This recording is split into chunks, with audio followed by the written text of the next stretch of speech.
Hello, I'm Walter Cronkite. I got a call from Ed Murrow, who wanted me to come to work at CBS. Now that I had a family and a mortgage, I thought, well, why not?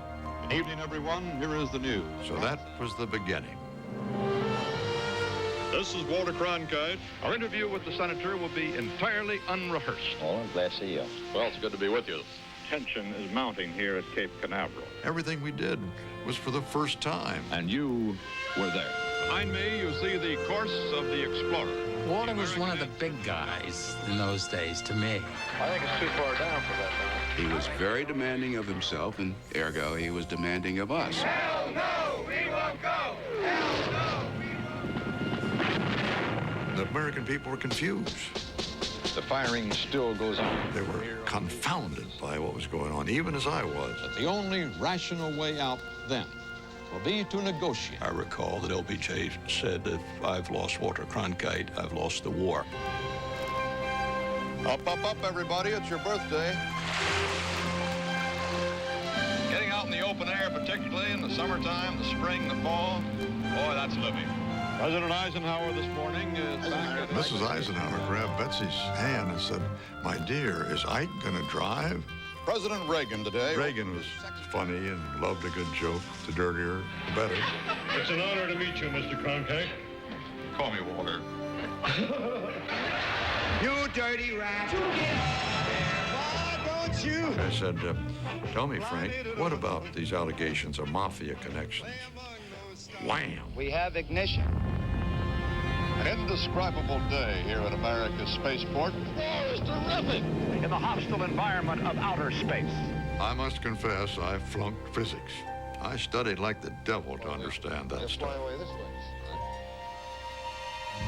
Most of the day, I didn't have keenly felt emotions, except for the moment when I had to say that the president was dead. President Kennedy died at 1 p.m. Central Standard Time. Oswald, the commission tells us, fired 3 shots. You know, all these conspiracy theories, I don't believe for 1 minute it could have been kept a secret for all these years. I just fell into whatever it is I do naturally. There was plenty to report. I never took any elocution lessons, no diction lessons. What you see, I'm afraid, is what you get.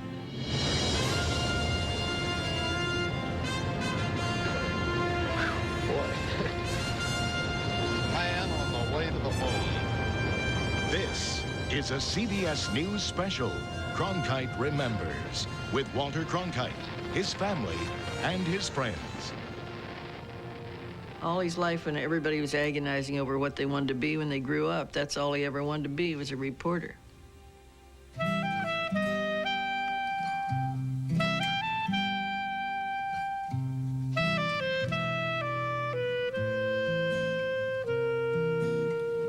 My family were Dutch, original New Amsterdam Dutch. My grandfather moved from upper New York State around the turn of the century out to the Middle West, St. Joe, Missouri.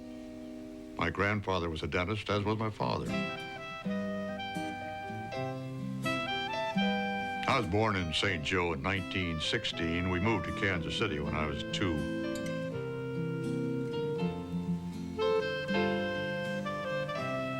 My earliest memories are about having to go to school. I didn't care much about the whole idea of going to kindergarten. We were far from impoverished, nothing of the kind. Certainly weren't rich in any way. I took music lessons, piano lessons, didn't like those at all. I hated practicing. I remember one time I even tried to pretend that I had a broken arm so I could get out of my piano lesson. I don't know why I didn't think the teacher would call my mother and sympathize about the broken arm. She did, and that was the end of that ploy.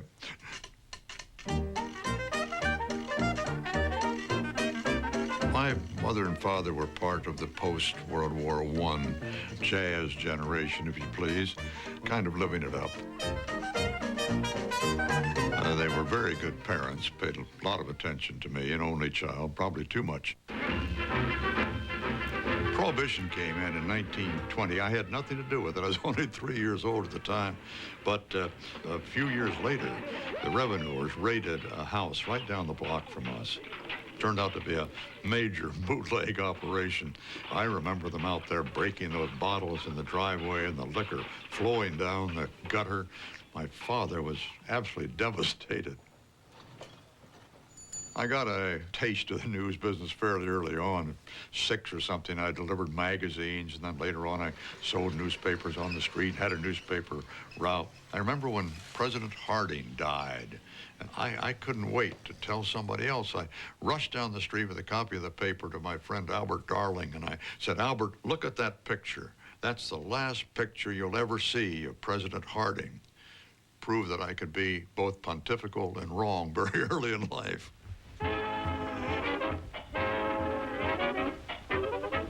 We moved to Houston when I was 10. No television, of course, but we had the movies and we had a radio. Oh, boy, did we gather around that radio.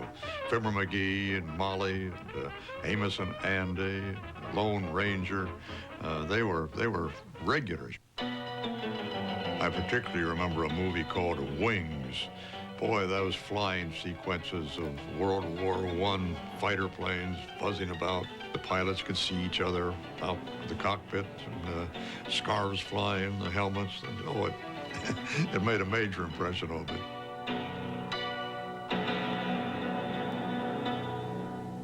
Well, it perhaps reveals too much of my character that the movie stars of that period that I remember were all voluptuous women. Gee, I've had some swell times on penthouse parties. Jean Harlow, all the young guys went to every movie Jean Harlow made. Of all the dumb bunnies. But growing up wasn't all fun and fantasy. Even when we were kids, the real world and its problems sometimes intruded. One thing you couldn't escape was the issue of race. When we first moved to Houston, I watched one night as an acquaintance of my father's punched a young black delivery boy in the face for coming around the front of the house instead of the back. He hit him and said, "That'll teach you, nigger, to put your foot on a white man's porch." Well, my father was outraged, and we left the man's house. I was never prouder of my dad than that night. The Depression hit while I was in high school in Houston, and those were mighty tough days. The worst, I guess, were during President Roosevelt's bank holiday. He closed all the banks to try to save a few of them, and everybody simply ran out of cash. There wasn't any. And while my dad wasn't poor, he got down to his last dime. We actually didn't have any food left in the house. And, while my mother denied it to her dying day, I know darn good and well she made hamburgers out of dog food. I guess today you'd call them Alpo burgers. When I was 16, a bunch of us just graduated from high school. We pooled our money and took the train to Chicago for the 1933 World's Fair, a century of progress. And we actually saw a little of the progress. So we visited Sally Rand's exhibit. Dancing behind a fan, nude, presumably. And then we saw the first exhibit, presumably, of television, or at least one of the early exhibits of television. They had a big black box on one side of the stage, another on the other side. This one took your picture, and you, boy, gosh, miraculously, there was the picture appearing in the other black box. And they'd invite people from the audience up, and naturally, I volunteered. Well, we'd just seen a guy down the midway playing 2 clarinets at once. So I had to imitate this fellow playing 2 clarinets at once. It did establish, I guess, a couple of things. First of all, there is a little bit of ham in me. And the second was that I could honestly say, but to all of my colleagues, I was in television long before you were. Next on Cronkite Remembers, Radio Days. It's Notre Dame's ball on their own 35. And a young reporter's first big story. The oil field workers themselves, whose own children were in there, tears streaming down their faces.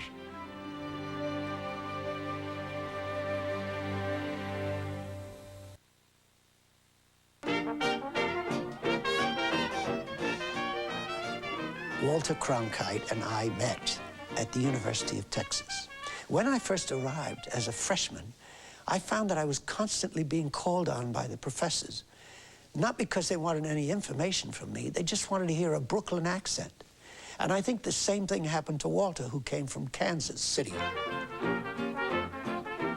I pretty well worked my way through college.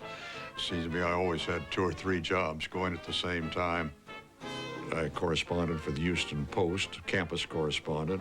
I worked on the Daily Texan, the school community newspaper. It was the newspaper work for me. I just fell in love with the darn business. The city room of a newspaper was about the most exciting place in the world.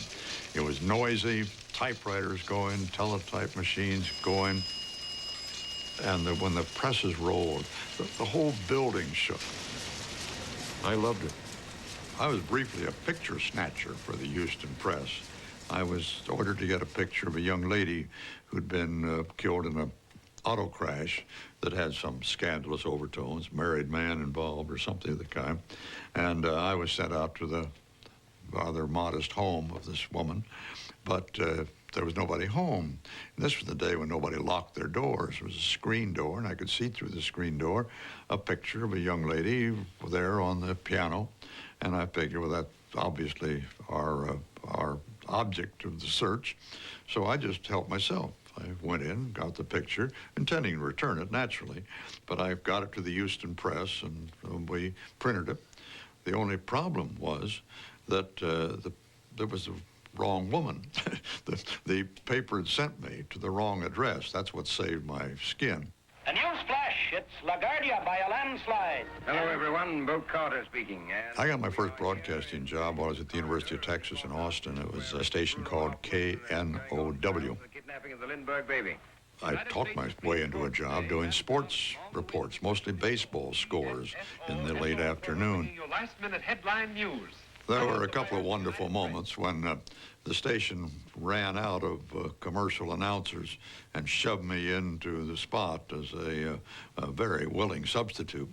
And one of these occasions was when a man who would later become governor of Texas, W. Leo Daniel, brought his cowboy band to Austin. That $1 million smile is the latest thing in style.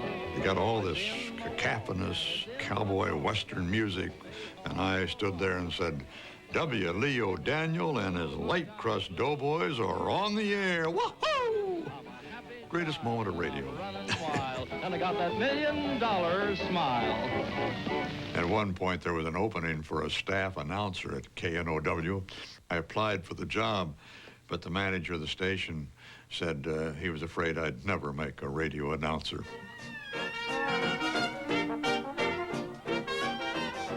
I got so involved in the newspaper business, which I loved, and a little bit of radio on the side, that actually I wasn't going to class as much as I should have. I'm afraid I dropped out of college, much to my regret ever since. In 1936, I moved back to Kansas City to take a job doing news and sports on a small radio station called KCMO. And one of the most exciting parts of that job was we did reconstructed football games. I'd be in the studio receiving sketchy little telegraph reports from the stadium, which I'd then flesh out. They'd say something on the telegraph like, Brown to L.T. Jones. And it would go something like, it's Notre Dame's ball on their own 35, and they're back in the huddle. They're breaking out of the huddle. They're going over toward the left side of the line. It looks like Brown's carrying the ball. He's right in the middle of that pileup. He couldn't have made much on that one. Well, it looks like about 2 yards, and the tackle was made by Eddie Jones. Jones again on that. That boy's playing some football game today. So it's Notre Dame's ball, 2nd and 5 on their own 32-yard line.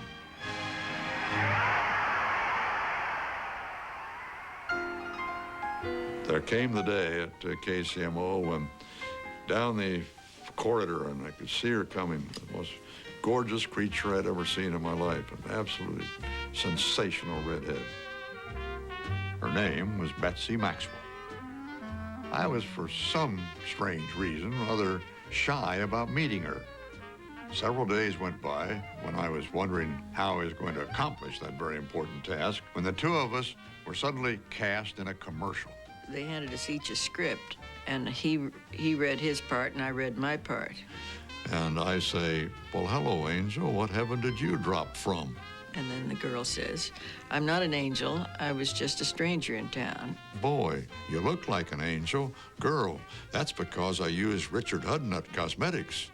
It seems kind of strange now, but they don't write them much better on television, I find, either. At any rate, that introduced us, and we went together for several years and finally married in 1940. Kansas City was a great town to be young in. It was wide open, fairly illegal town with a lot of open gambling, a lot of open bars and things open all night, and it was a great mecca for jazz. The great Count Basie came to fame there. There were some pretty wild scenes. There were a couple of joints that served lunch with nude waitresses. And that was one of the few places I've ever seen in the world that had nude waitresses at lunch. Here, day on day of merciless, unrelieved heat had taken a bitter toll. Those years in Kansas City included the years of the Dust Bowl. We were part of that terrible natural disaster. We could look from the 15th floor office space occupied at station KCMO right out across the plains of Kansas.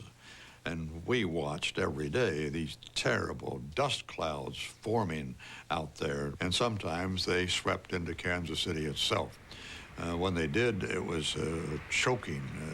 You'd find if you blew your nose, you were blowing a little mud along with it. If you had a tear, you had a roll of little mud down your cheek.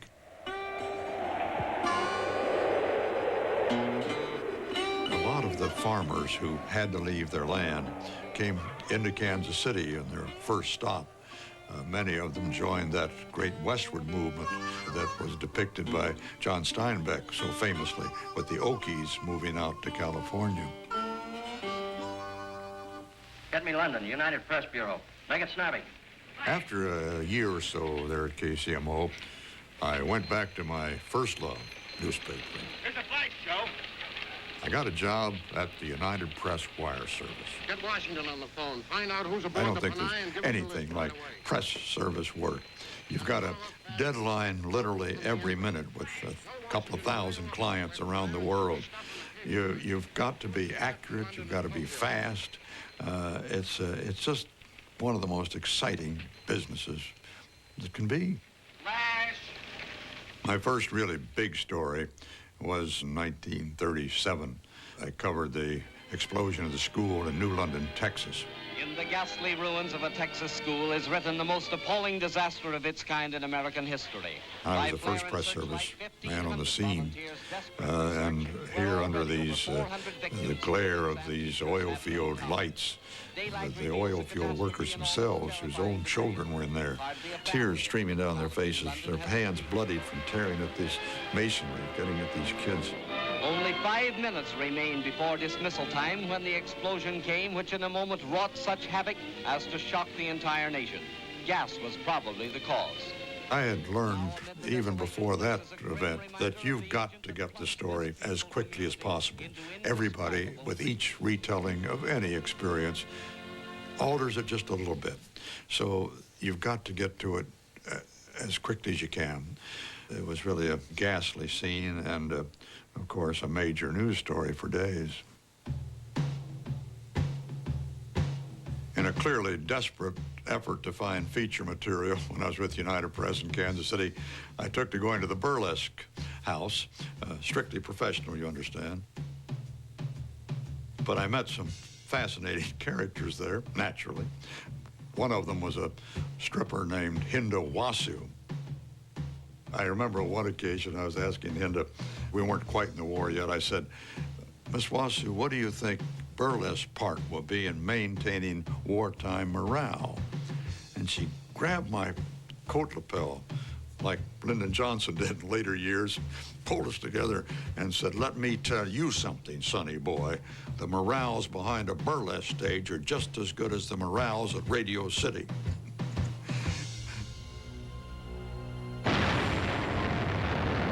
Still to come, Cronkite remembers World War II. I'm just back from the biggest assignment that any American reporter could have so far in this war. And later, the dawn of television. We literally figured out how to do it as we went along. Let's go to Capitoline Hill. I was thinking how fortunate our great heroes. Cronkite remembers. We'll return in a moment. When a killer stunt turns deadly, Something wrong. You gotta stop the stunt right now. Jessica must steer the cops toward a killer on Murder, She Wrote. Then, the overprotective mother of a special son and a dedicated social worker. You jerking me around, lady. I'm trying. Two women fighting for what's best for one child. You're not taking my kid for a walk around the block. You are taking him away from me. Kirstie Alley and Felicia Rashad, the moving performance that won the Emmy Award. David's Mother, CBS Sunday. This is CBS. Wow, the crowd hasn't even begun to thin out over there. Haven't they run out of cars and trucks yet? Don't worry, guys. My mom said she'd stop by today and make us look busy. Get low 2.9 financing during the Great American Ford Sales Event. That's low 2.9% on Ford Taurus or Contour. I thought your mother was coming by today. Where is she? I think I just found her. Get 2.9 financing on Taurus and Contour. The Great American Ford Sales Event ends May 25th. Got a pretty decent-sized chunk of land to mow? Say, Montana? Make sure you also have the Cub Cadet lawn tractor with a solid steel direct drive shaft. And when you finish there, Wyoming could use a bit of a trim. Cub Cadet, the one with the drive. How Jim Carrey made Clint Eastwood's day on Entertainment Tonight.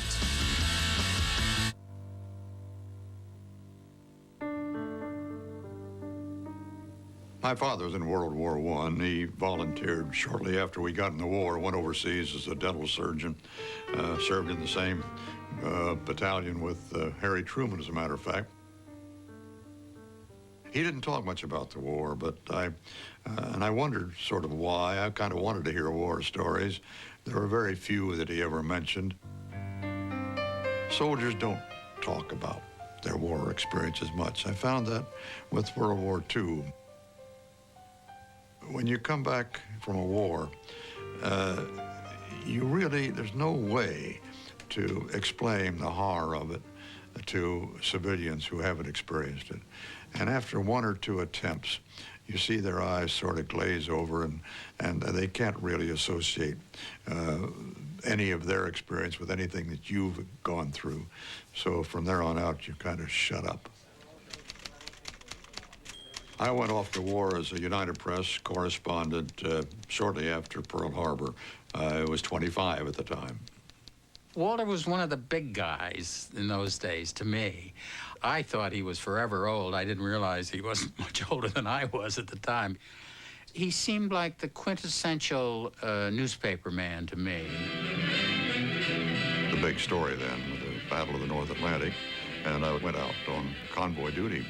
Allied convoy eastward bound in the Atlantic. American patrol planes on the hunt for Nazi wolf pack. We were escorting freighters, tankers, pretty good-sized convoy. The Germans got in among us 2 or 3 times. They sank several of the freighters, tankers out of our convoy. It was the first combat I'd ever seen. In those early months of the war, the Army having dictated we wear an Army officer's uniform, but they didn't give us any badge that said war correspondent. They just gave us a big green brassard with a great white C on it. Well, that first convoy, the chaplain introduced me to a group of young officers, and I noticed right away that their conversation seemed to die out. They stood around kind of embarrassedly looking at their coffee cups, and finally one of them cleared his throat and he said, "Excuse me, sir, but what denomination are you?" And I said, oh, I don't know. I'm kind of a backsliding Episcopalian, I guess you'd say. I don't go very often, though, I'm afraid. And they all looked at each other kind of puzzled. And finally, one of them said, well, you are a chaplain, aren't you? Apparently, they thought that C meant chaplain. Well, I disabused them very quickly of that with a couple of dirty stories. My next big combat assignment was the Allied landing in North Africa. And it was a tough fight, a lot of resistance. I was the first reporter back from the landings in North Africa, and Paramount asked me to do a newsreel for them.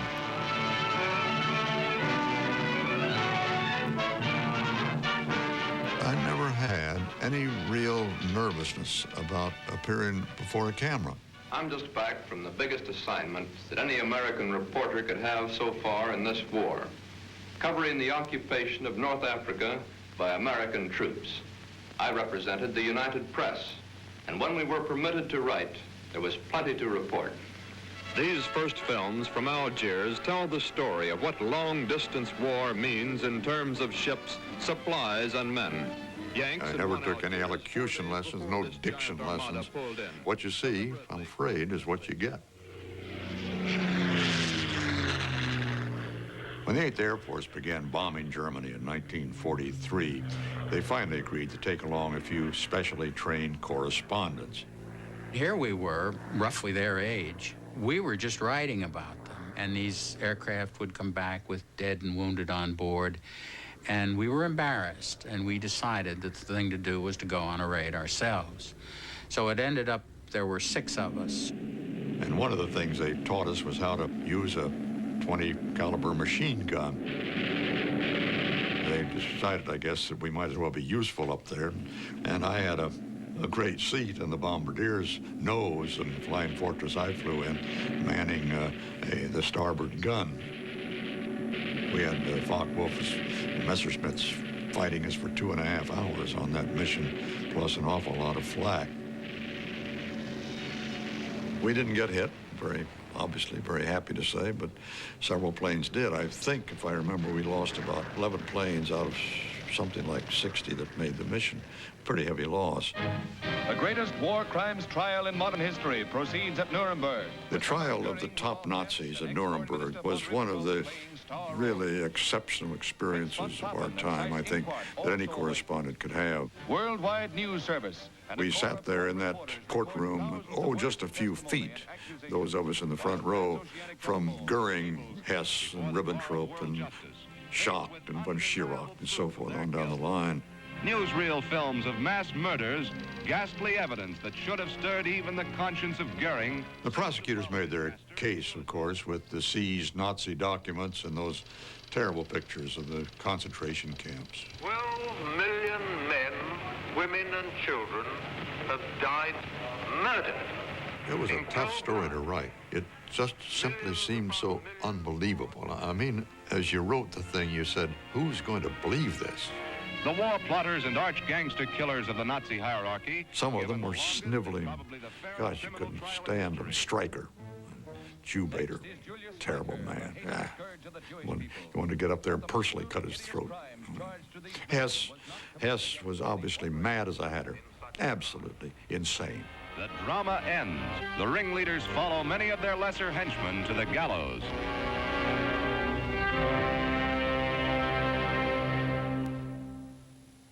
From Nuremberg, I went to Moscow, where I was a United Press bureau chief for a couple of years, covering the outbreak of the Cold War. Well, I came home from Russia, and United Press sent me out on a speaking tour. I was speaking in Omaha one night, and I made this declaration. Everybody always asks at these speeches, will the Russians ever get the atomic bomb? And I pointed out the absolutely decrepit state of their economy and apparently their technology, and I said, I don't think they'll ever have the atomic bomb. And I walked out of the auditorium to find newspapers on the stand with a big headline, Russians explode A-bomb. They were living in Moscow, and my mother flew over the Berlin airlift to have me in Kansas City, because at that time, Stalin would refuse permission for children born in his country to leave, and he would claim them as Soviet citizens. So she went back to her mom's to have me.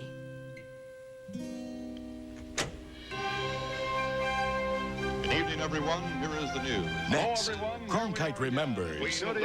Behind the scenes at the birth of television news. We have just had... Sometimes when things went wrong, they really went wrong. Unfortunately, however, the film seems to be upside down.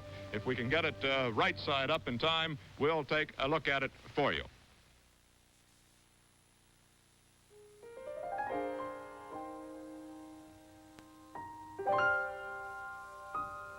In 1950, there was a new member of the family, our second daughter, Kathy.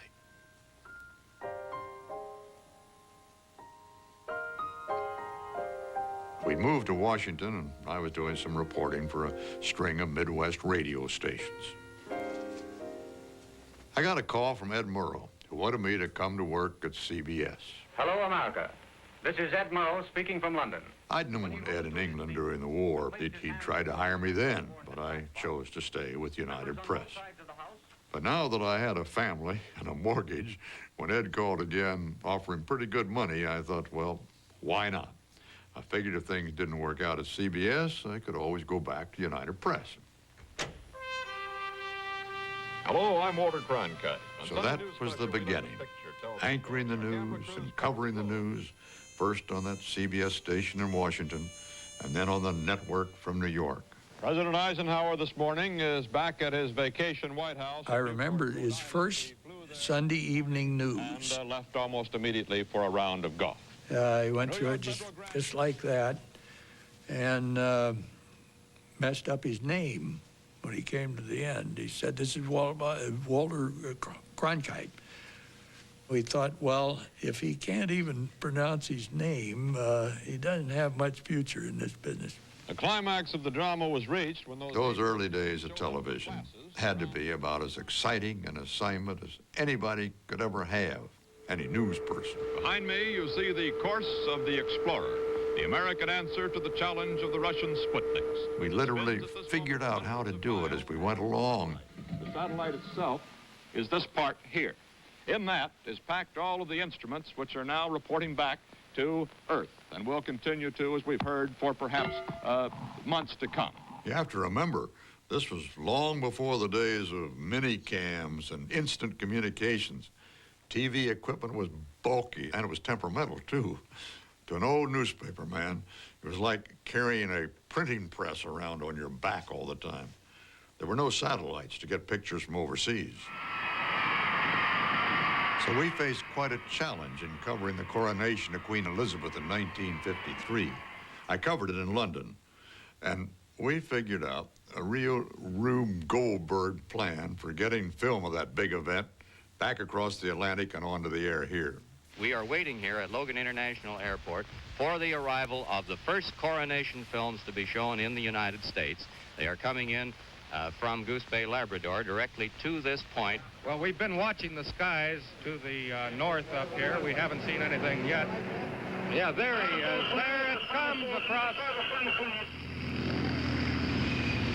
Now, there she is. He cut the engine, and that's it. And there goes Tommy Thompson up there to get those films. They built a mini TV studio at the Boston airport to transmit the films that we'd taken in London. And here they go. This is the foot race. I don't know. You got the first one there, Tommy, or do you know?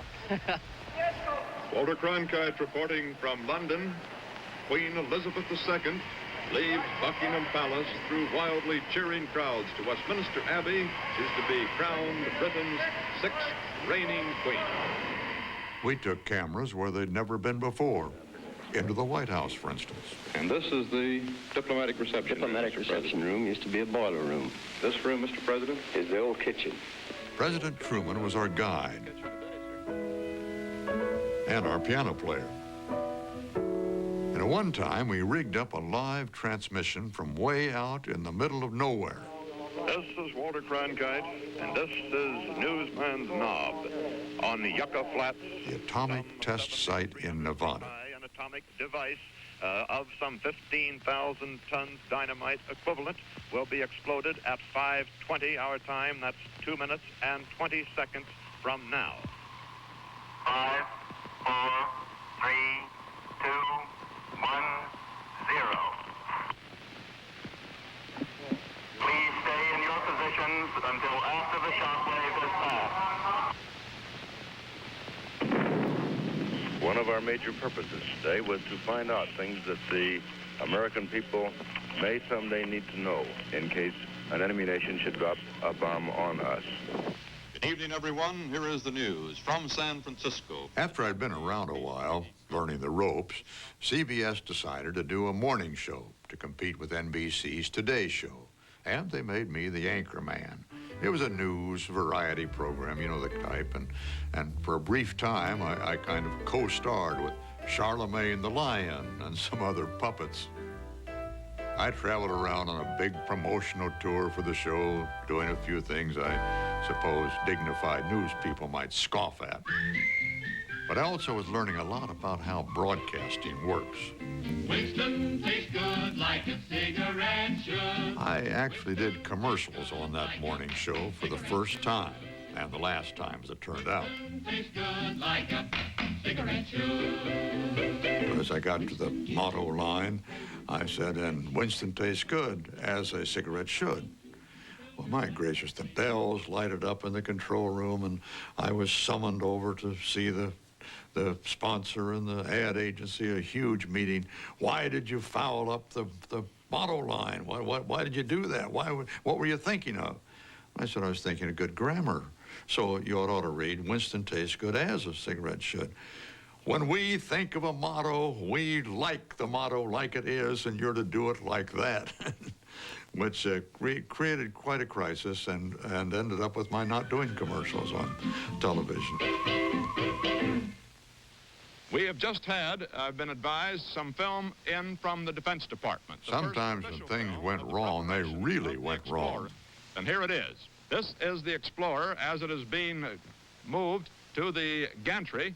Unfortunately, however, the film seems to be upside down. But you learn to roll with it somehow, get back on your feet. 1 hour ago, the Explorer was, there's our film now of the preparations right side up. Fortunately, the Explorer went up right side up, and we're going to see it that way. Hello, everyone. Here we are again in Studio A, our CBS television control point for the Westinghouse coverage, this time of the Democratic National Convention. 52 almost could be said to be the first televised convention in the modern fashion. What counts now is not just what we are against, but what we are for. It was the last conventions where we really saw democracy in action, which included a lot of chaos, for heaven's sakes. An agreement, we were supposed to have a caucus here. Of 45 minutes. That's Governor Fine of Pennsylvania arguing there with the temporary chairman. I don't care. Very few people listened to the speeches. They were wandering up and down the aisles, doing their own business, making their own decisions as to who they were going to vote for, while some poor yokel was up there making a speech. The action of the delegates allowed. It was really a mess, but it was fascinating because it was real. At one point in the 52 convention, with the floor actually, you know, almost knee-deep in old newspapers. And this delegate... Don't get panicky! Don't get panicky! One of these papers caught fire. Don't get panicky, it'll be up a minute. It's only a newspaper, take it easy. A speaker up on the floor was shouting, "Don't panic, don't panic." Take it easy now, they'll have that newspaper out in a minute. I was going to panic back in our booth, because our booth was back up in the rafters and where we'd never have gotten out of that hall. All right, it's all out. It's all out. It turned out that a lot of the exit doors had been bolted shut or chained shut as security measures to keep people from obviously getting into the hall. But it could have been a real major disaster. Governor Burns. Mr. Chairman. The governor of South Carolina had been speaking. I want to announce... When he came back, he said, "I want to assure this convention that I did not set that fire." Set the place on fire.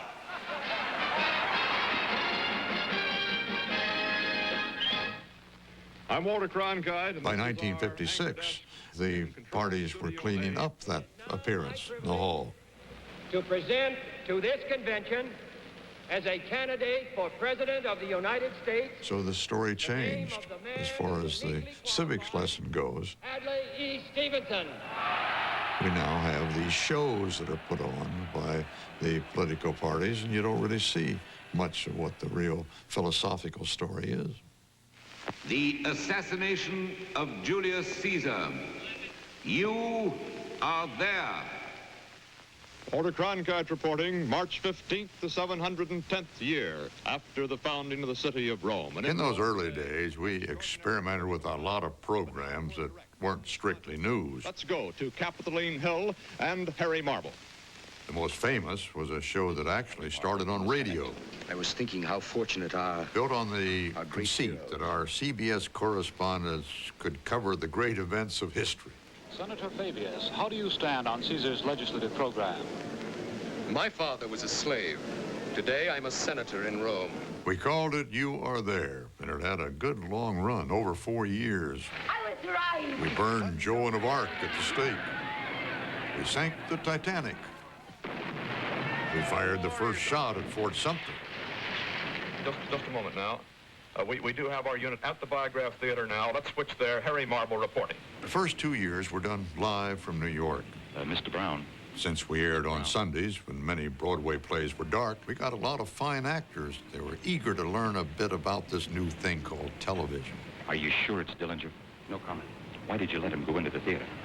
No comment. Isn't it dangerous to take Dillinger in a public place like this? He won't surrender, whatever the odds. No comment. Cronkite had a feeling for actors, and he joined in with us quite often. I read somewhere once that he made a remark that he, at one time, thought that he might have liked to have been a song and dance man. Walter Cronkite reporting. The date is October 12th, 1492. If Cronkite had been bitten really hard by the acting bug, it might have gone that way. For if the Genoese mariner is successful, he will establish as undeniable fact the new and still bitterly contested theory that the world is not flat, but round.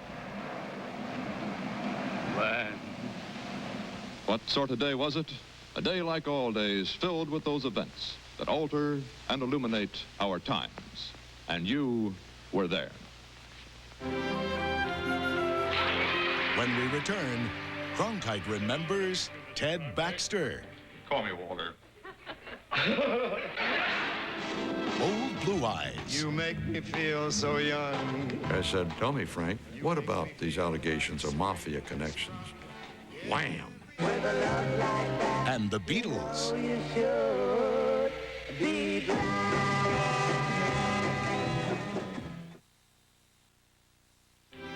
What's wrong? I mean, everything's the same. I want an award. I mean, something should be better. Mary, come here. Mary, you won't believe who I think I just saw coming down that hall. Who? One of the major disagreements I had with my very dear friend and my much admired boss at CBS News, Dick Salam, Murray, him. was when I got invited to appear on the Mary Tyler Moore Show.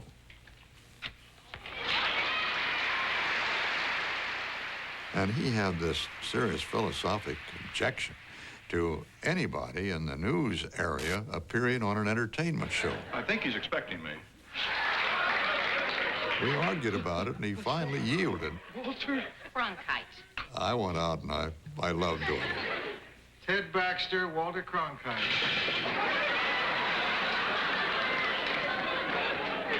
It's an honor to meet you, Mr. Cronkite. Call me Walter. It was great fun. I think we better get going. Did you catch my award-winning newscast? I'm afraid I didn't. I remember most of it. Good evening. This is Ted Baxter. The only problem with doing the show for me was that I wanted to hang around longer, and unfortunately, we did it in one take. Oh, what do you think, Walt? I think I better be getting to the airport. I'll go with you. I'll give you the rest of the news on the way. Gonna get you for this.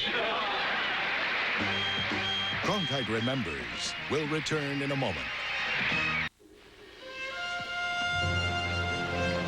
Good evening, everyone. The modern age came to television reporting of elections in 1952. General Eisenhower is leading in 15 states with a total... Remington Rand had developed this huge device that we called a mechanical brain or electronic brain. UNIVAC, can you tell us what your prediction is now on the basis of the returns that we've had so far? From that beginning, I never was particularly comfortable, even up to the last elections that I did, with electronic predictions.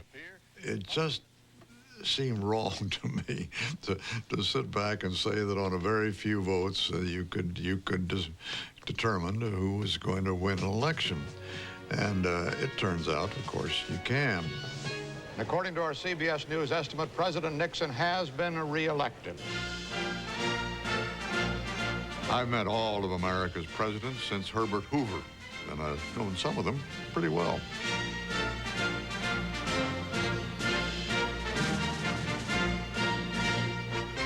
Eisenhower I knew somewhat in Europe during the war, and I was impressed, like everybody else, with his military role.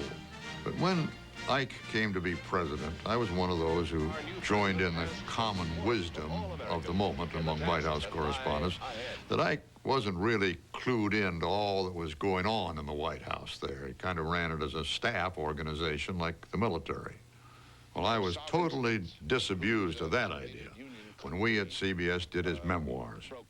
He seemed to know about everything that took place in that administration of his. A number of congressional committees and so on like to get... Then in 1964, we did a program which had to be one of the great privileges of all time. Walter, this D-Day has a very special meaning for me. I got to go back to Normandy with General Eisenhower to review the D-Day invasion of France that had taken place 20 years before. General, the fact that that storm came in on June 19th sort of proves the wisdom of going on the 6th, doesn't it? Well, at least it proves we were lucky, Walter. Mrs. Eisenhower grabbed Betsy's hand and said, "My dear, is Ike going to drive?" And she said, "Well, it certainly looks like it." And she said, "Oh, my dear, your husband has never been in greater danger. He hasn't driven in 25 years, and then he didn't drive very well." I liked Kennedy, as nearly everybody did. One of the candidates for the office of the presidency. But I felt at the same time there was a kind of an arrogance there that bothered me a great deal. In that 1960 election, I wanted to do separate broadcasts interviewing Kennedy and Nixon. With a record of Richard Milhouse Nixon. Nixon went first. We cannot have peace at any price. Well, the following Sunday, we did Kennedy. Our interview with the senator will be entirely unrehearsed. How do you do, Senator? Well, I'm glad to see you. And I asked him, what do you think are your special qualifications to make you available for the presidency? And he flubbed it. Well, I think I've had a historical view of the United States. He knew he'd flubbed it, and he kept insisting that we tape the interview over again. Which was 8 years ago. Well, I was really sore. I turned and I got halfway out of the room, and I looked back at him and said, "We'll do it again, Senator, but I want to tell you something. I think this is the lousiest bit of sportsmanship I've ever seen in my life." By the time I got to the door, he shouted, "Hey, wait a minute. Go ahead and run it." And we did. Unfortunately, the religious issue has been brought out here, and Another time, Kennedy tried to get me taken off campaign coverage when I asked about his Catholicism as a political issue. But I do think it's somewhat unwise to try to analyze the religion of the voters. The senator went to see Frank Stanton, the president of CBS. We always figured we'd have difficulty there. And he threatened Frank Stanton by saying, "Don't forget, when I become president of the United States, I'm going to be naming the members of the Federal Communications Commission, which control the licenses of your stations." Which was direct blackmail. And Frank Stanton showed his courage then, as he has many times before and since, and said, "Well, I'm sorry about that." And nothing happened. I like Johnson. He, to me, was a typical hard-driving Texan, and having spent a good deal of my formative years in Texas, I appreciate that type. United States told the communists in unusually blunt language today. He called the CBS Evening News while I was actually on the air and insisted that they put him through to me on the air. The secretary said, but he's on the air, Mr. President. I don't give a damn where he is. Put him on the phone. I think his domestic legislation will live in history, civil rights legislation particularly. His problem, of course, was Vietnam. It brought him down and has forever tinged his record in history books. President Nixon arrived here in Manila about... I think history will judge Richard Nixon favorably for his foreign policy. The Nixon trip to China was one of the great diplomatic moments of all time. It was an act of great political courage. I felt he was a tragic figure, of course, with the cover-up of Watergate. 5 men apparently caught in the act of burglarizing and bugging Democratic headquarters in Washington. That whole Watergate thing, again, proving that it's not the original sin, but the cover-up that gets our politicians or any of us into trouble. I shall resign the presidency effective at noon tomorrow.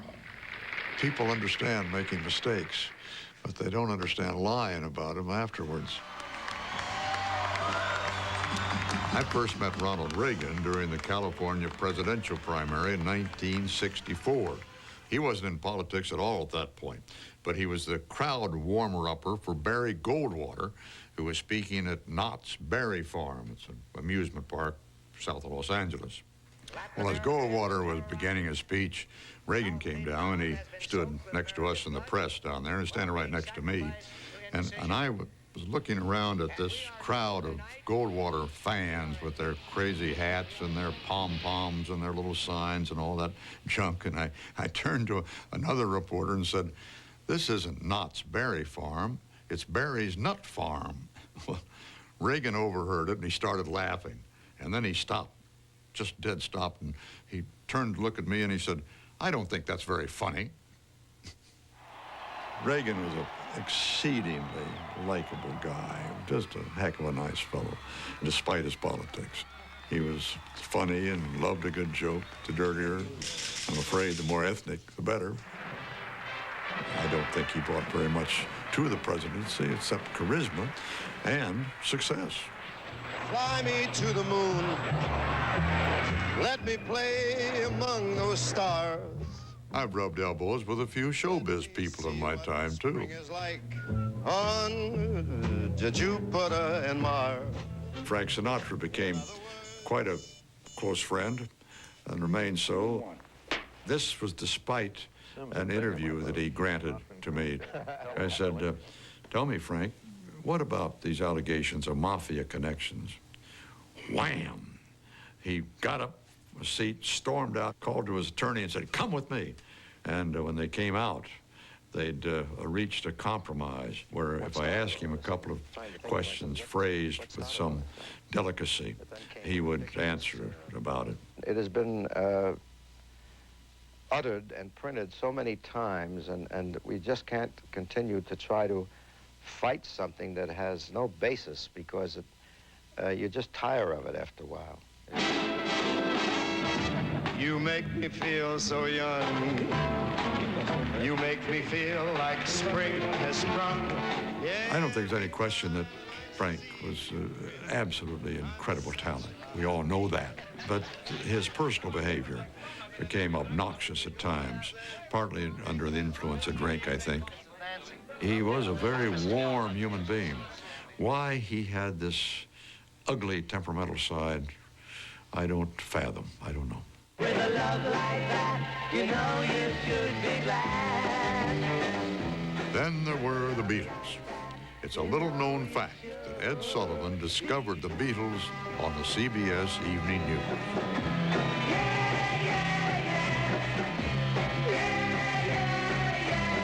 Yeah. Those are the Beatles, those are. We were offered a piece by our London bureau of this phenomenon.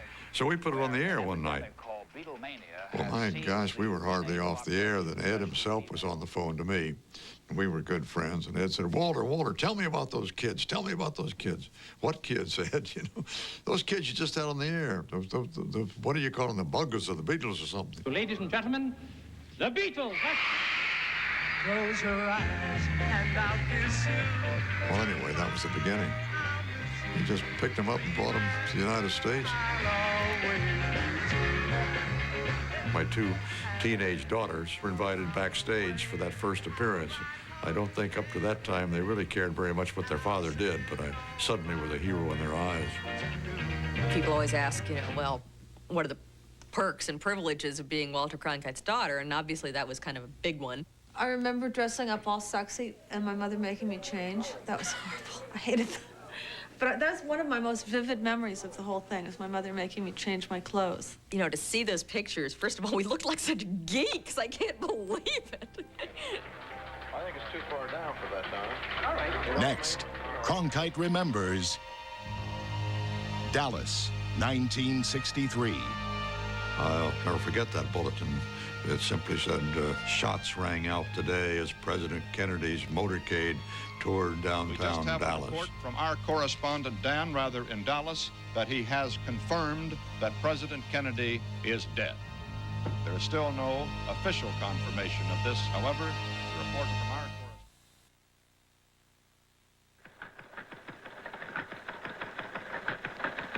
Good evening from the CBS News Control Center in New York. This is Walter Cronkite reporting. I was assigned to take over the CBS Evening News in the spring of 1962. Soviet Premier Khrushchev has called for an 18-nation The Supreme Court today legalized abortion. A flurry of activity at the Jack Ruby trial today. We will try to suggest, at least, the enormous scope of the pollution problem alone. The ultimate risk of a meltdown at the 3 Mile Island atomic power plant. I spent 19 years at that desk, watching historic changes in everything from the world order to clothes and hairstyles, including my The own. impeachment of President Richard Nixon. More on the story from Bernard Shaw.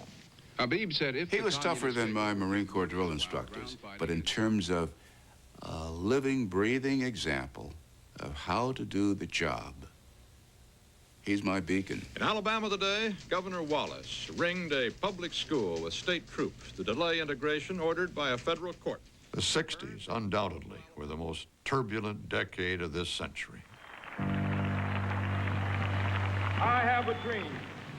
There were the assassinations. Dr. Martin Luther King, the apostle of nonviolence in the civil rights movement, has been shot to death in Memphis, Tennessee. Robert Kennedy was shot at 12:15 a.m. The race riots.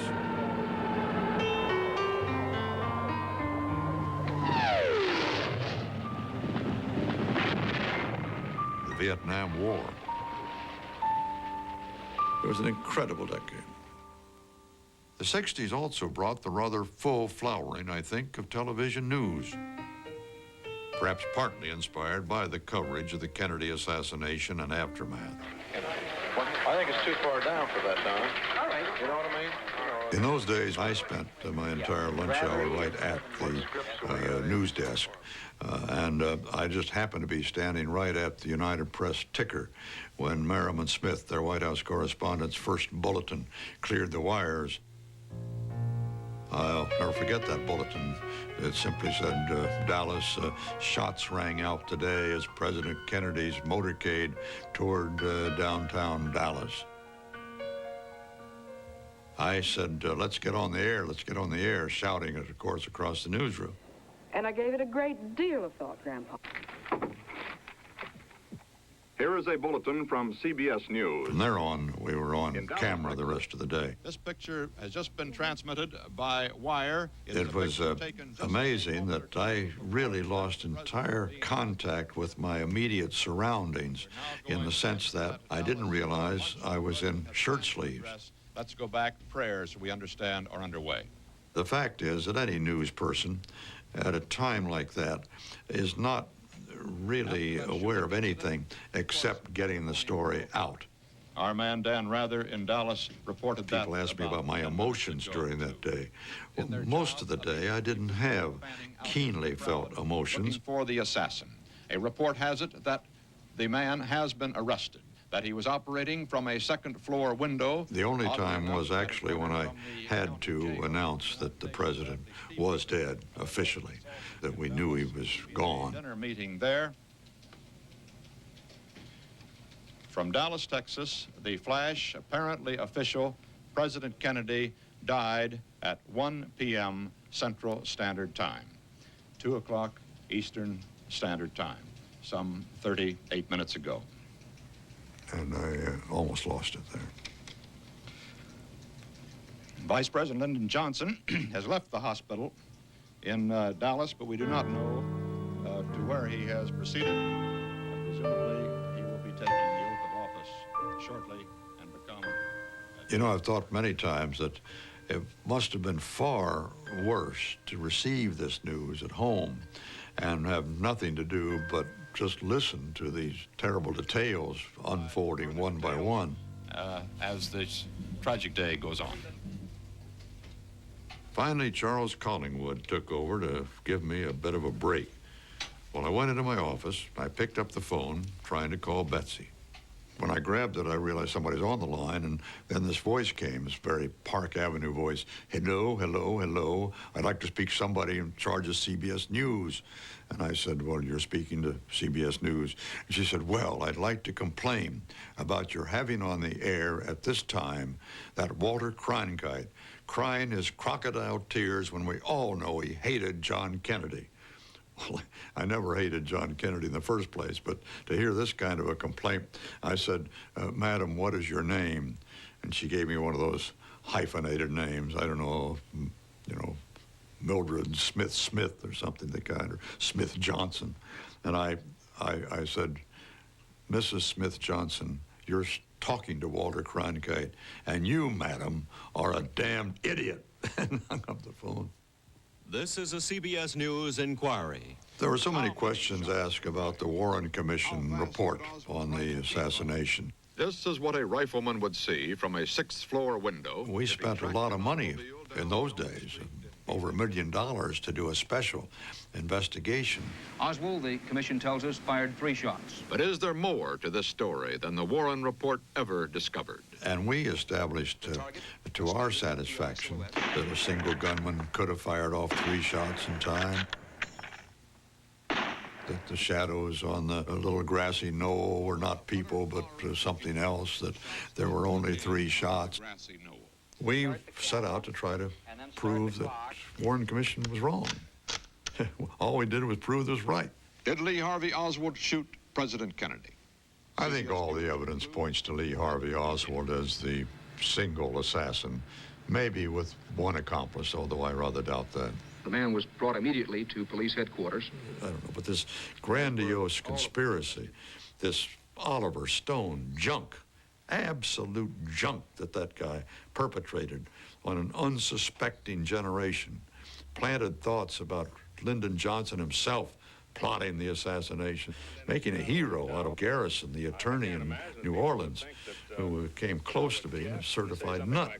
There's no question about it. Furthermore, if there had been the kind of conspiracy that movie made out, or any of these major conspiracy theorists propound, I don't believe for 1 minute it could have been kept a secret for all these years. When you've got a number of conspirators, somebody usually breaks. Something breaks in that story. This is the CBS Evening News with Walter Cronkite. Shortly before the Kennedy assassination, we'd expanded the evening news from 15 minutes to a half an hour.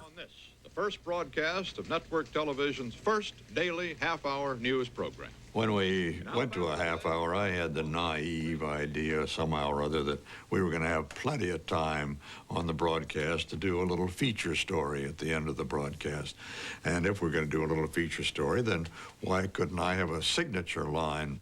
And that's the way it is, Monday, September the 2nd, 1963. Well, I thought of, and that's the way it is.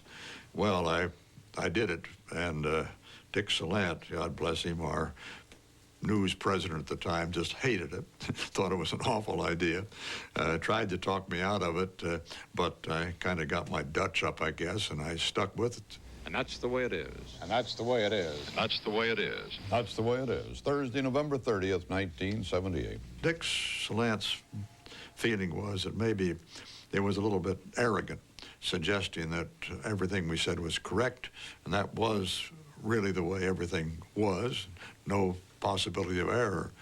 In thinking about it, mulling it over, I think he is probably right. Next, The sports car craze has been sweeping the country. behind the wheel, The minute you know that I'd rev up that engine at the track. and later, Cronkite remembers America at War. The American people were confused, even as I was. From Vietnam to Chicago. I think we've got a bunch of thugs here, Take your hands off of me unless you plan to arrest me. Wait a minute.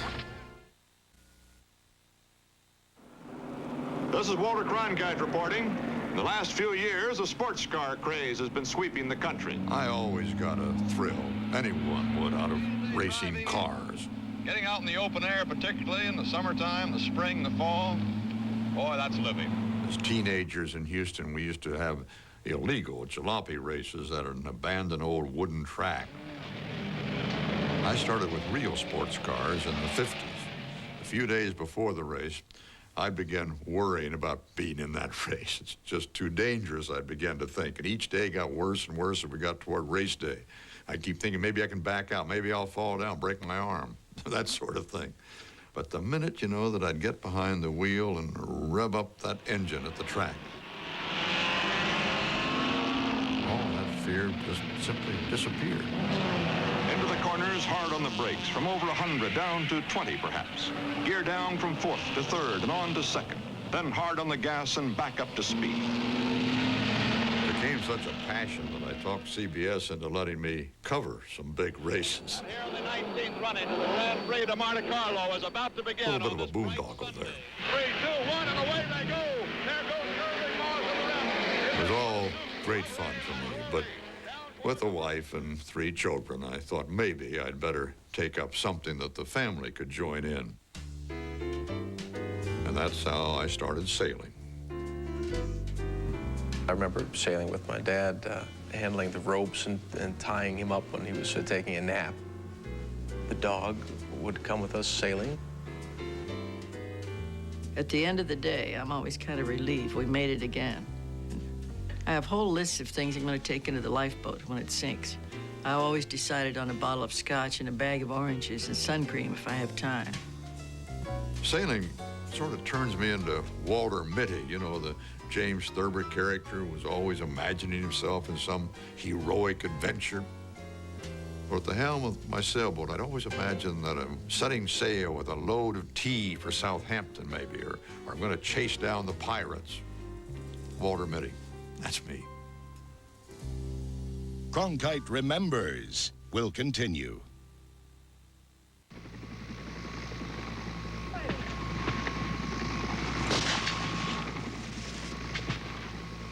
In the early stages of our involvement in Vietnam, not expressing this on the air, I tried to be as impartial as possible. Basically, I felt that our course was right. This is the Jungle Trail, one of those you've been reading about back home. I went to Vietnam for the first time in 1965. Tio, where are you from, Tio? California, sir. I went on patrol with the ground troops. Well, it's hard to realize the Viet Cong was right here this morning. They'll be coming out of this area, perhaps tonight, maybe tomorrow, if they dare challenge this airborne outfit. And I flew with the B-57s on an operation. And we're beginning to go down. 1, 2, 3, 4, we dropped our bombs, and now a tremendous G-load as we pull out of that dive. Oh, I know something of what those astronauts must go through. Wow. I was slightly embarrassed, I am today, when I look at that tape, of my enthusiasm for the flight. Well, Colonel, it's a great way to go to war. Yes, sir. It was purely a childish enthusiasm for the thrill of the bombing run itself, and with no consideration of what was happening on the ground with those bombs. But then, suddenly became aware of the buildup in Cam Ranh Bay of a huge headquarters. it was quite apparent that we were building facilities to handle far greater forces than the administration admitted to us might even possibly be committed to that war.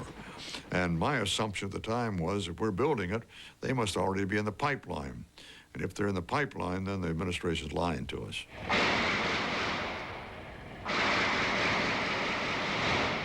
And then came the Tet Offensive of 1968. The American embassy is under siege. The VC took over the village of Nam O last night. It is inch by shattered inch in the 5-day battle for Hue. Hell no, we won't go. Hell no. And the American people were confused. We're behind the boys in Vietnam. They were confounded by what was going on, even as I was. So I thought, why not go out there and do a first-person story on what I found out, what I felt about that war. The Battle of Hue was far from decided when I got in there. I went in with the Marines. If the communist intention was to take and seize the cities, they came closer here at Hue than anywhere else. And now, 3 weeks after the offensive began, the firing still goes on. We flew out of Hue in a helicopter loaded with body bags of dead Marines. As I heard the leadership say, now we've got the Viet Cong on the run. Give us 150, 200,000 more men and we'll finish them off. Well, I couldn't help but think, tell that to the Marines. Tell that to those guys in that chopper. Tonight, report from Vietnam. When I came back, we did a documentary. In the conclusion of that, with a full disclaimer that I was now going to give my personal opinion, I simply told people what I thought about the state of the war in Vietnam, and it was that we better get out of it. For it seems now more certain than ever that the bloody experience of Vietnam is to end in a stalemate. It was difficult to do that because we'd never done anything like that before. But it is increasingly clear to this reporter that the only rational way out then will be to negotiate, not as victors, but as an honorable people who lived up to their pledge to defend democracy and did the best they could. After that report, I recall that LBJ said to many of us that if I've lost Walter Cronkite, I've lost the war. This is Walter Cronkite. Good night. Maybe it was egotistical of me and of us to think of doing that, but that was our judgment at the time.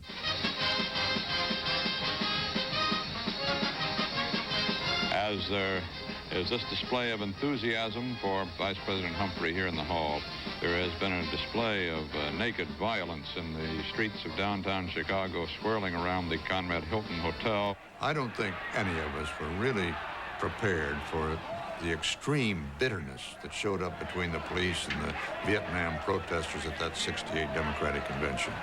The CBS News producer Phil Shuffler, the witness to that Hilton violence, said it seemed to be unprovoked on the part of the demonstrators. He said the police just charged the demonstrators swinging at the crowd indiscriminately.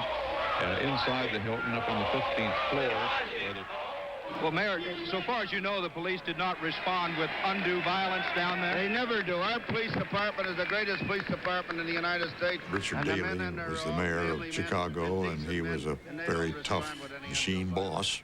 He ran Chicago, and he was going to run that convention. Take your hands off of me. Dan Rather. Unless you intend to arrest me, don't push me, please. Dan Rather got manhandled by Daley's people on the convention floor. Wait a minute. Wait a minute. Well, Walter, as you can see... I don't know what's going on, but these are security people apparently around Dan, and obviously getting roughed up. We tried to talk to the man, and we got bodily pushed out of the way. This is the kind of thing that's been going on. I've found I lost my temper at that moment. I didn't do very well. I think we've got a bunch of thugs here, Dan. I meant it. I mean it to this day. They were thugs. Sometimes I think it's perfectly legitimate for an anchor person or a news person on the air to let people know he's got a few feelings of his own about what's happening there. This sort of thing continues. It makes us, in our anger, want to just turn off our cameras and pack up our microphones and our typewriters and get the devil out of this town and not leave the Democrats to their agony.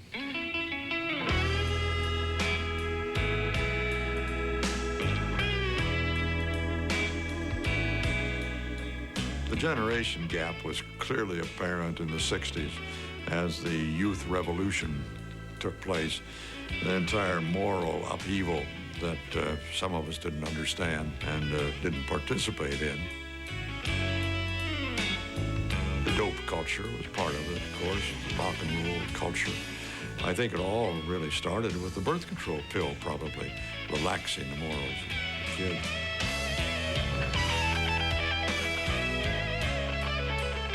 During that period, I made the declarative statement. I don't care for their hair, I don't care for their looks, I don't care for their clothes, I don't care for their behavior, I don't care for anything about them. And I'm sure that we didn't care for their clothes or behavior either. I was very much the hippie. Went to demonstrations and that sort of thing. Oh, I was very against Vietnam. And we used to have arguments with my cousin who was in the Army. We used to have pretty vicious arguments about it in inappropriate times like Thanksgiving dinner and that sort of thing.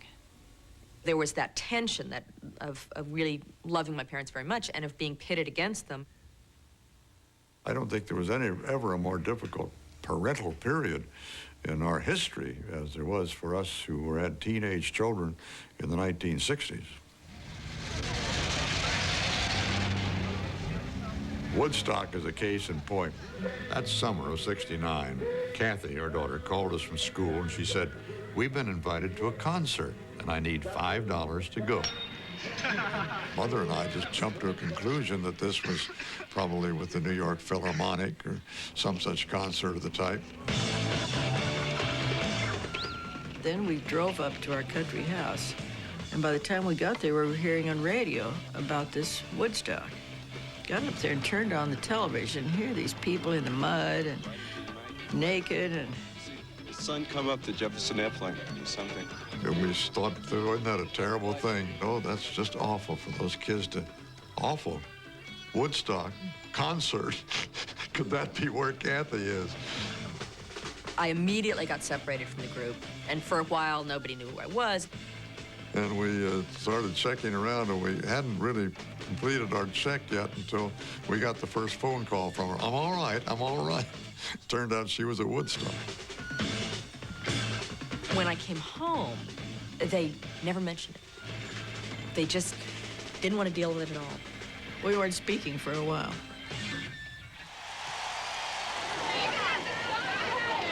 The times were changing fast. Young people wanted change. Women and minorities wanted change. We had to liberate ourselves as women. It was a time of enormous pressure and enormous expectations. This is where it all begins, the 36th Democratic National Convention. Tonight, 1 out of every 3 delegates down there will be a woman. 1 out of Suddenly, in the largely male world of journalism, there were all sorts of minefields out there. The right of equal participation of women. One involved language. Like the women's lib people don't like the word chairman, so it's chairperson. That sort of thing I've considered tomfoolishness at the beginning. I was corrected on that rather quickly. The highest position a man can, or a woman, can reach. I think, as a matter of fact, they were probably right. I don't remember feeling angry specifically with Walter Cronkite because there were so many worse things going on. That this was a different convention. From CBS News Convention Headquarters in Miami Beach, this is the CBS Evening News with Walter Cronkite and Charles. We had some interesting impromptu moments on the evening news. Once, a couple of young men who said they were journalism students wanted to see the broadcast, so we let them stand in back of the studio, in back of the cameras there. Suddenly, they broke from the background and they ran in front of the cameras. Kissinger is in London now. CBS is closed. Frankly, I was a little frightened at first. I didn't know if they might have guns or knives. I didn't know what was going on. Well, rather interesting development in the studio here. A protest demonstration right in the middle of CBS News studio. Over the years, I've kept in touch with one of those young men. His name's Mark Siegel. brilliant young fellow. He operates a gay newspaper in Philadelphia, and very successful. 3, 2, when we continue, Cronkite remembers the greatest adventure of all. 18 minutes to splashdown now as Apollo 13 comes hurtling back toward Earth. I don't know to this day how much Mission Control knew that they didn't tell us.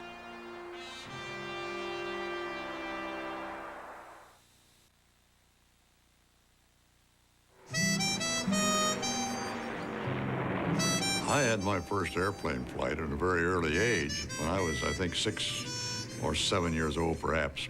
My father, who was quite a fan of early aviation, took me out to where a barnstormer was flying an old Curtis Jenny biplane. The flyer's name was Ben Gregory. And we just barely got airborne, 7,500 feet perhaps, when the engine quit.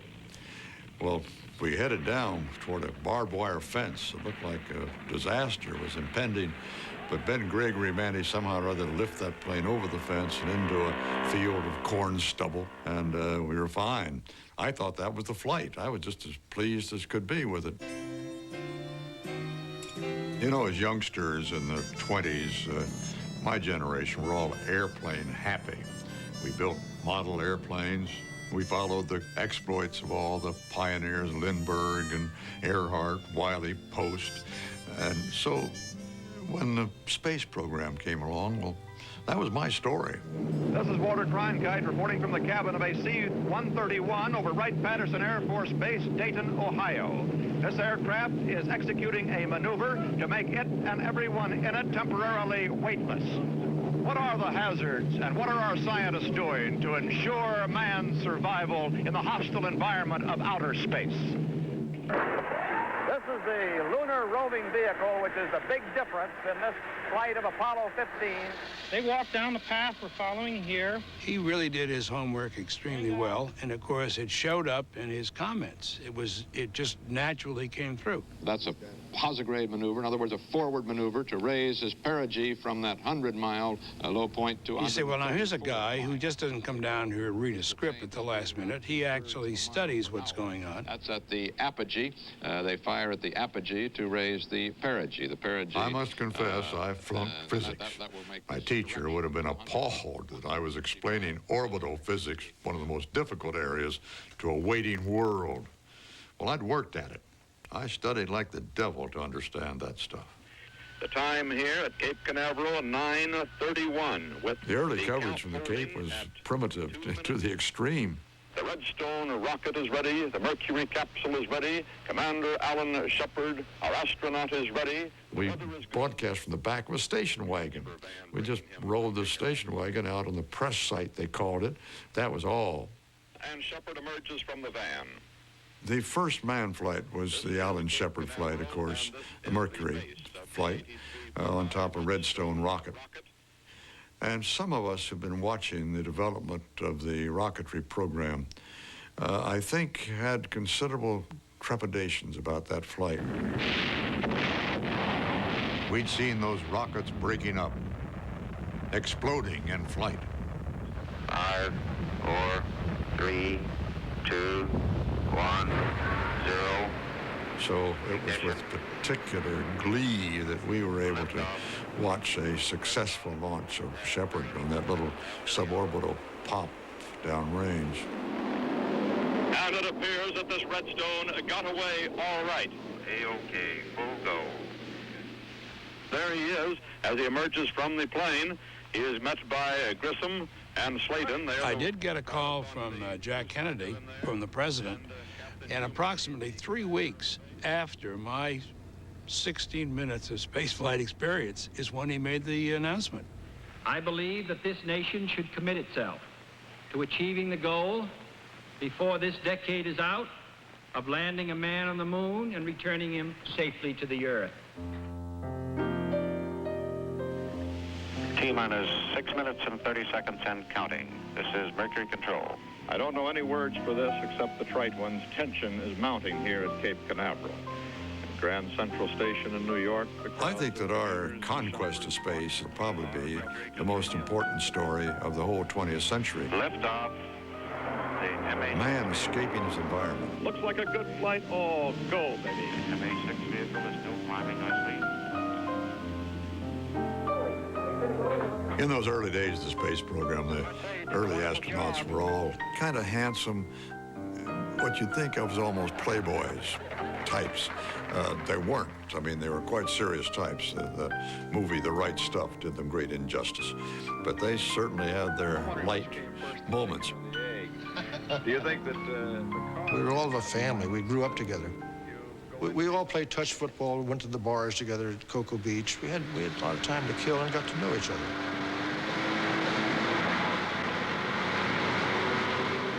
The trouble with a rocket is you can't tell its size when it sits alone out on the pad, but you can with models like these. All built By the time the Saturn launch came along, we were pretty used to pretty big rockets. But look at this baby, the Saturn V, 363 feet tall. But none of us were prepared for the Saturn, that huge beast of a thing. They'd built these quarters for us, the broadcast booths for each of the networks. We had a two-story place with a big glass front. 9.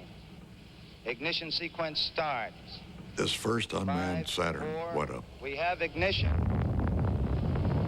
All engines are running. Well, for heaven's sake, We have there was an liftoff. earthquake. The earth shook. My God, a building shaking here. A building shaking.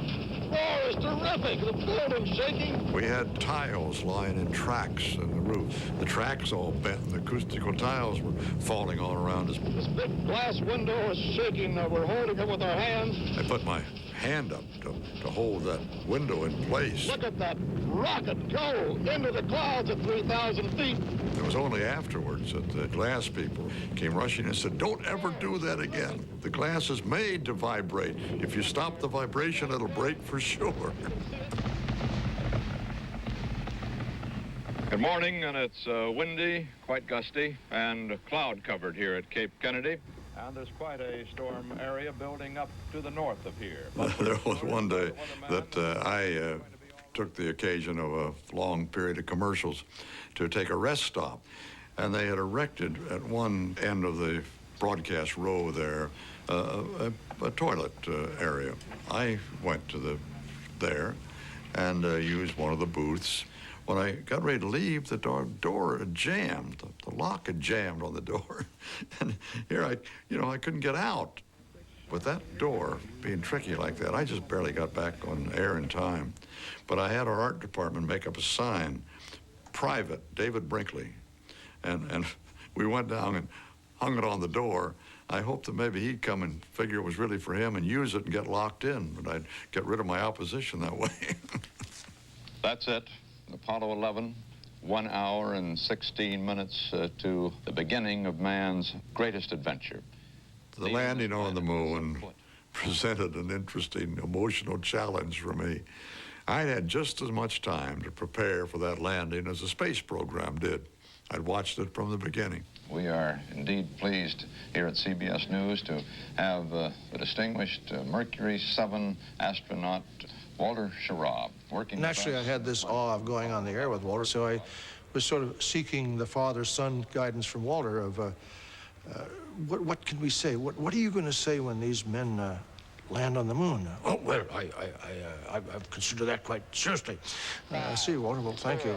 3, 2, 1, 0. So we went on, had liftoff. Liftoff on Apollo 11. Boy. And then subsequent to liftoff, there's a quiet time where they're in orbit getting ready to burn to go on their lunar trajectory. I said, Walter, this really perplexes me. Here's a world-class journalist, and you're still procrastinating on what you're going to say when these men are on the moon. I'll be with you, and I'd like to get a feel for it. Oh, I'll have something very good to say, Walter. No, don't worry about that. No problem at all.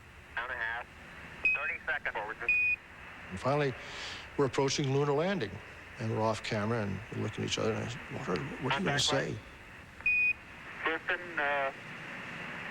Oh, jeez. Tranquility Base here. The Eagle has landed. Roger, Tranquility. We copy you on the ground. Oh, boy. Thank you. You're looking good here. Boy. Okay, we're going to be busy for a minute. Golly, gee, wow. The world-class journalist has spoken. When that vehicle landed on the moon, I was speechless. I really couldn't say a thing. The crew of Apollo 13, wishing everybody there a nice evening. It all began just about 10 o'clock last night, Eastern Time, with this announcement from Apollo 13, then 205,000 miles from Earth. Okay, Houston, we've had a problem here. We've had a main beam bus audible, and we hit a pretty large bang associated with the caution and warning there.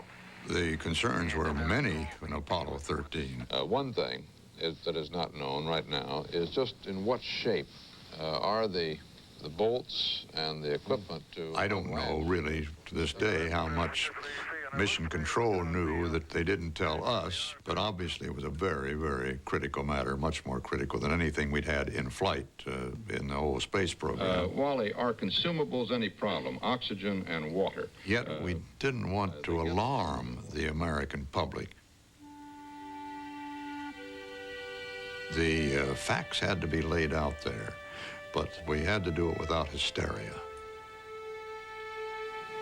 A moment of prayer for the crewmen of the Apollo 13. We'll hold silence. All depends now on the tremendous efforts by the courageous air crewmen, space crewmen themselves, and the space programs of best engineering minds here on the ground.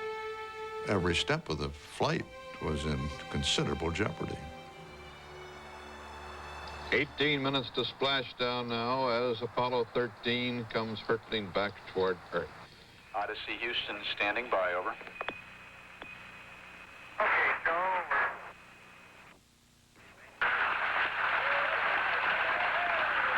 Odyssey Houston, we show you on the mains. It really looks great.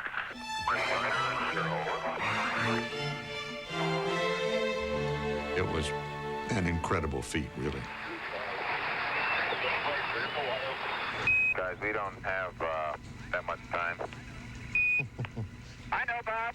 I know. Wally, it looks like it's going very well on the moon on Apollo 17, and that will be the bottom of the ninth inning as far as manned exploration of the moon is concerned, at least for now. The liftoff of Apollo 17 from the moon ended the first phase of man's exploration of space.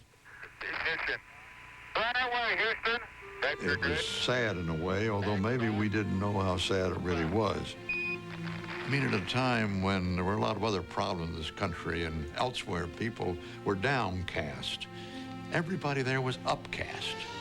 We were looking toward the stars, looking toward the moon, looking toward getting out there. There was a spirit that was absolutely incomparable. Still to come, the Day of the Dinosaurs. We stopped at the Abuko Reserve. And Cronkite on the 21st century.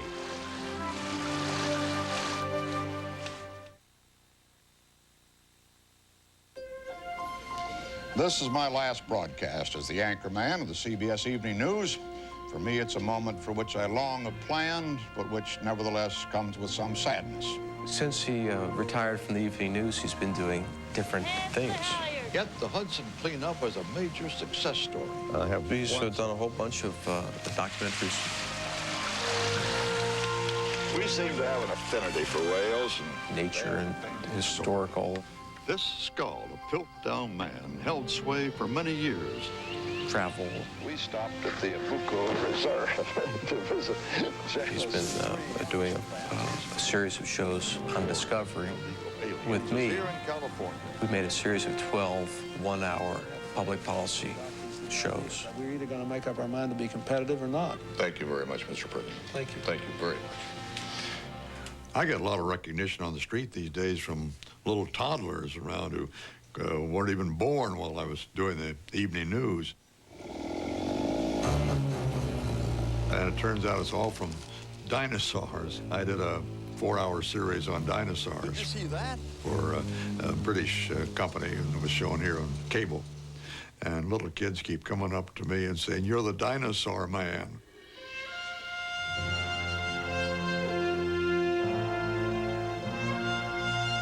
Well, it was quite a century. The best of times, the worst of times. And as we run down now toward the end of it, we can all recite our litany of despair. Overpopulation, pollution, a faltering educational system, the rich getting richer, the poor getting poorer, racial tension, drugs, too many guns. But you know, if there's anything I've learned, it is that we Americans do have a way of rising to the challenges that confront us. Just when it seems we're most divided, we suddenly show our remarkable solidarity. The 20th century may be leaving us with a host of problems, but I've also noted that it does seem darkest before the dawn. There's reason to hope for the 21st century, and that's the way it will be.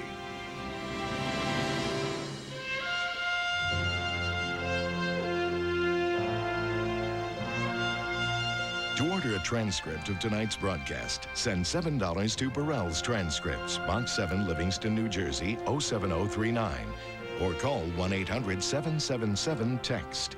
To purchase a video cassette, please call 1-800-934-NEWS. The price is just $19.98 plus $3.95 shipping and handling.